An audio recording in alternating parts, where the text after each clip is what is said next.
Bismillahirrahmanirrahim. Assalamu alaikum, dear students. I'm your teacher Simi Amir and I'm here to take your online geography classes. My dear students, I hope you must have enjoyed your Eid days.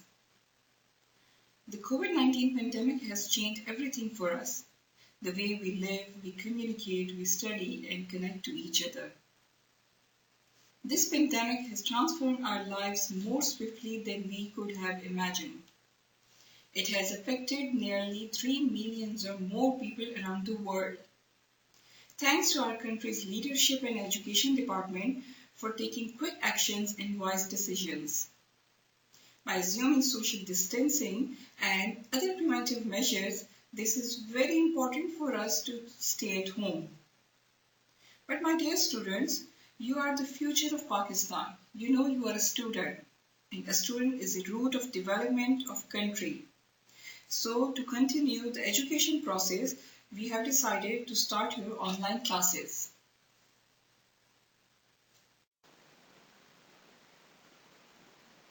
Before proceeding to the lecture, I have some classroom rules for students. Dear students, make sure This is our lecture number 1 for grade 7. Dear students, make sure you should have. So here is your first term syllabus. Make a tag for the first term syllabus in your notebook, and so here is your chapter number 1, internal structure of the earth. Okay, dear students, please take out your books and keep in front of you. Now open page number 2. Here you have interior of the earth.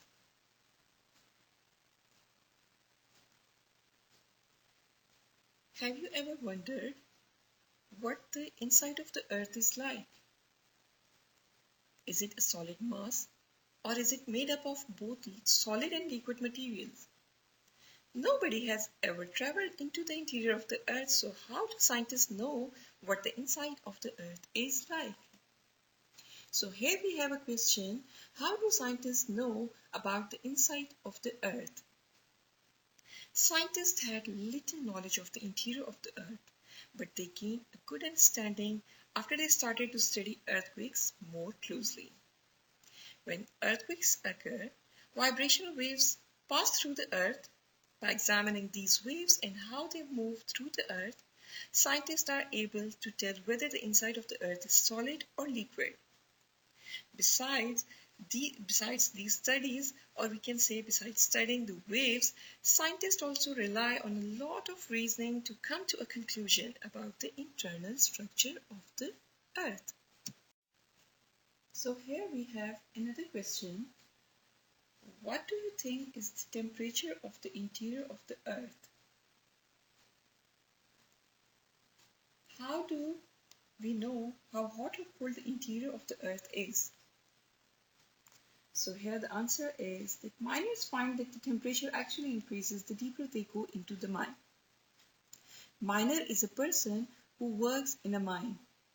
They're actually the people who are going deep into the earth. So they told us when they're going deep into the earth, the temperature is increasing. Besides this observation, holes were drilled deep into the earth and the temperatures at different depths were recorded. It was observed that the temperature deeper down the hole is higher than the temperature near the surface. Scientists therefore think that it is reasonable to say that the interior of the earth is hotter compared to the area near the surface.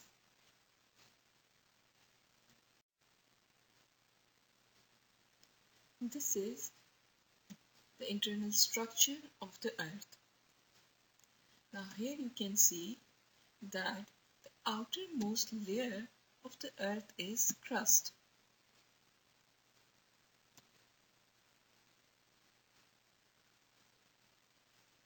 Here we have the mantle, that is the second layer of the earth, and the inside of the earth is core.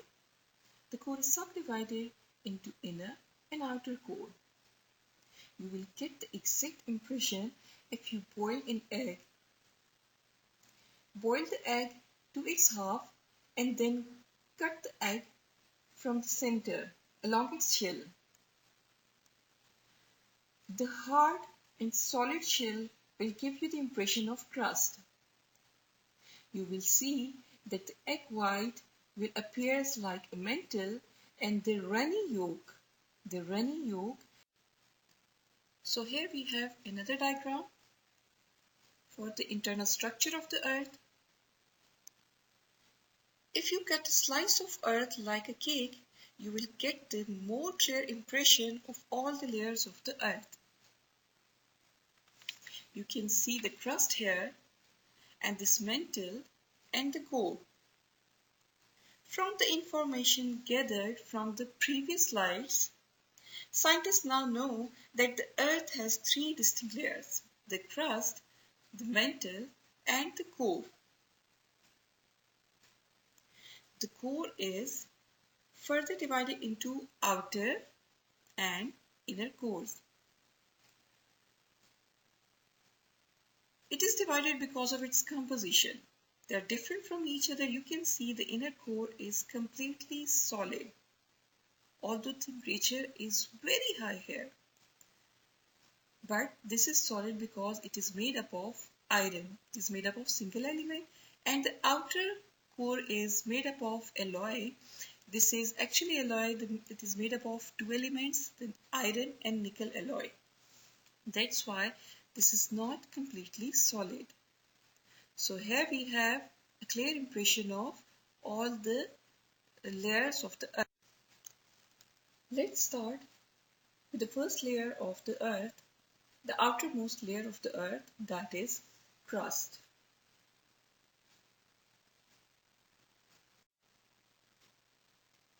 So let me tell you about the characteristics of the crust. The crust is the outermost layer of the earth, and it varies in thickness from 5 to 60 kilometers. So the thickness is not same throughout the earth. The thickness is different. It is from 5 to 60 kilometers.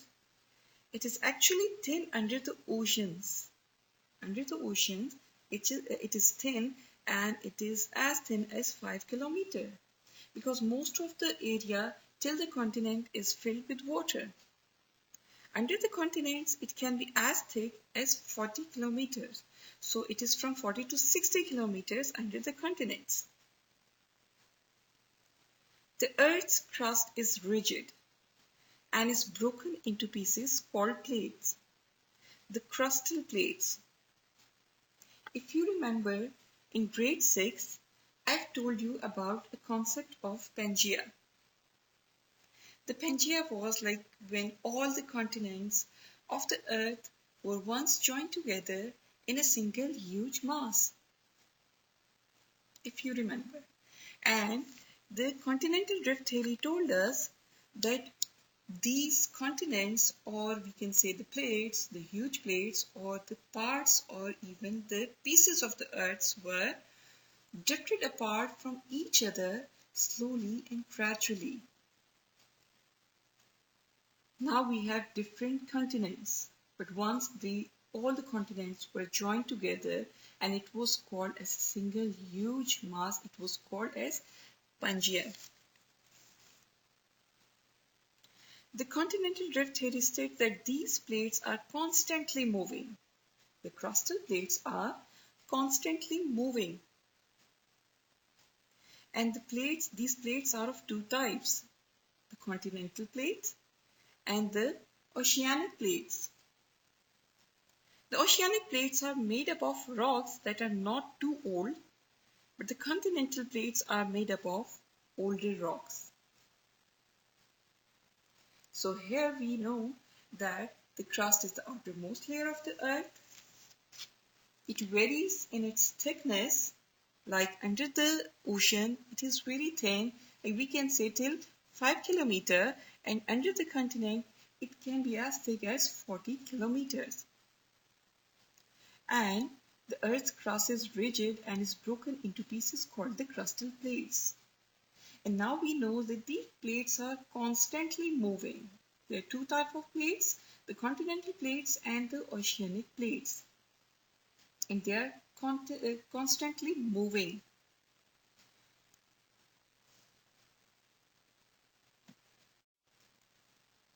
The next layer of the Earth is mantle.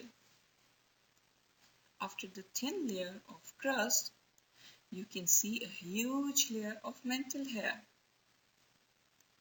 So the second layer, or we can say below the crust, is the mantle, and the mantle is made up of denser rocks.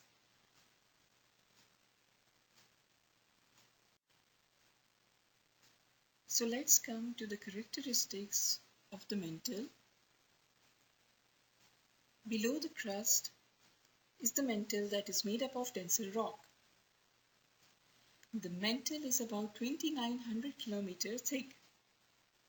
It is about 2900 kilometers thick, unlike the crust, because the crust is thin and it is from 5 kilometers to 60 kilometers thick.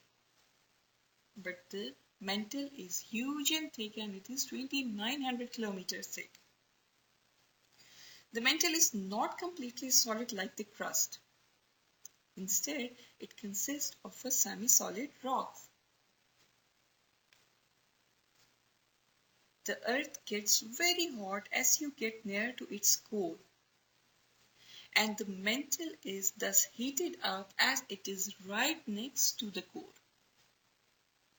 So, the convection currents are formed in the mantle just because of this extreme heat in the mantle, because it is right next to the core, so the convection currents are formed. These currents flow from the lower part of the mantle and move upwards. As they move upwards towards the crust, they cool down. As they cool, they flow horizontally along the bottom of the crust and then downwards towards the bottom of the mantle. In moving downwards, the currents are heated up again and they move upwards. Because of this movement, these currents help to move the plates, the broken pieces of the Earth's crust. These were the crustal plates of the Earth.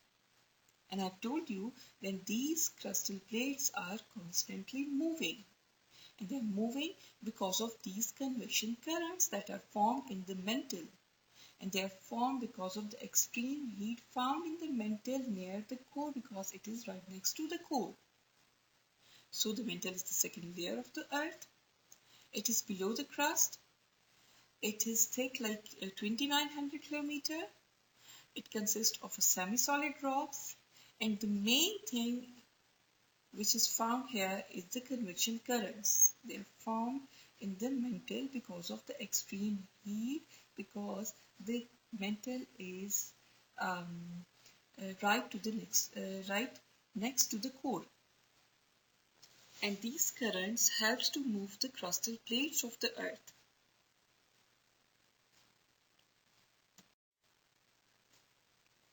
Okay, let me tell you more about the convection currents, because it is the most important feature of the mantle. Here you can see in this diagram, we have the flow of currents. These currents flow from the lower part of the mantle and move upwards. As they move upwards towards the crust, you can see here towards the crust, they cool down. And when they cool down, they flow horizontally along the bottom of the crust and then downwards towards the bottom of the mantle. In the moving downwards, the currents are heated up again and they move upwards, because in downwards it's near to core. Because of the nearness of the core, it is getting heat from here and they are moving upwards again. When they are moving upwards and downwards, they are actually helping the crustal plates to move. These currents are moving upwards and downwards, and they are helping the crustal plates to move. That's why I have told you that the crustal plates of the earth are constantly moving. And they are moving because of these convection currents, because these currents are moving upwards and downwards, and they are moving upwards. When they cool down with the crust, they are moving downwards. They are getting heat from nearness of the core, and they are moving upwards. That's how they are helping to move the crustal plates. The inner layer of the earth is core. And you can see here that the core is subdivided into outer core and inner core. Why it is divided? It is just because of its composition. The composition of both the cores is different. The outer core is liquid because it is made up of an alloy, and the inner core is completely solid because it is entirely made up of iron.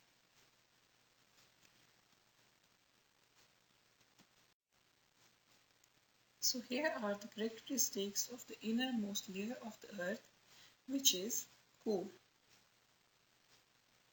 The core is subdivided into the outer and the inner cores. The outer core and the inner core.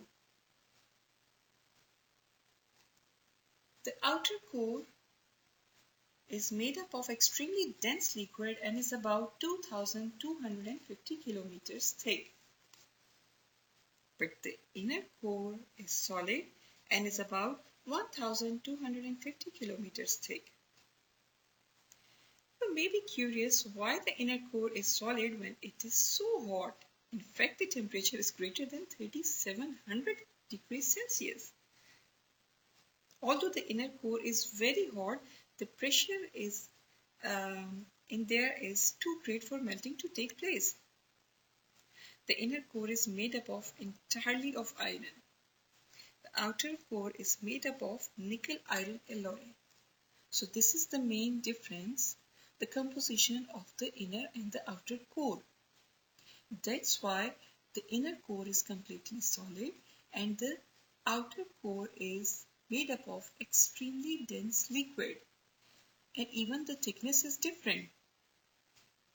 This is only because of its composition that the outer core is made up of nickel iron alloy. It is alloy because it is made up of two elements, and the inner core is made up of entirely of iron, so it is made up of single element. That's why it is completely solid.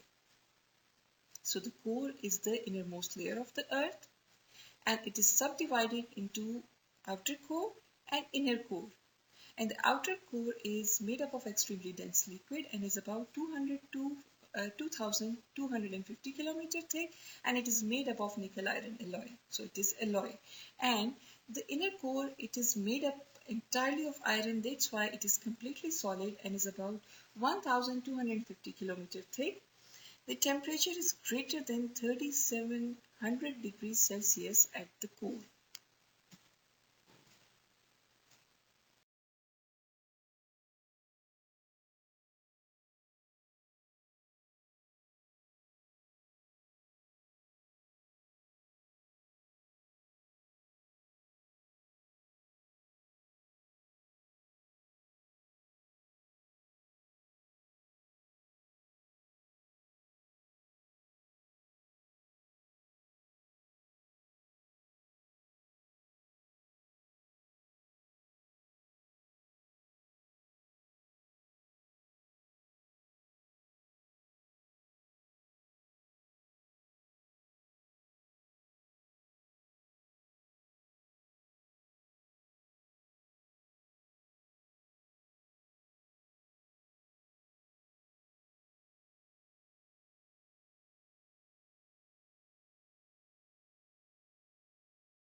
So here is your assignment.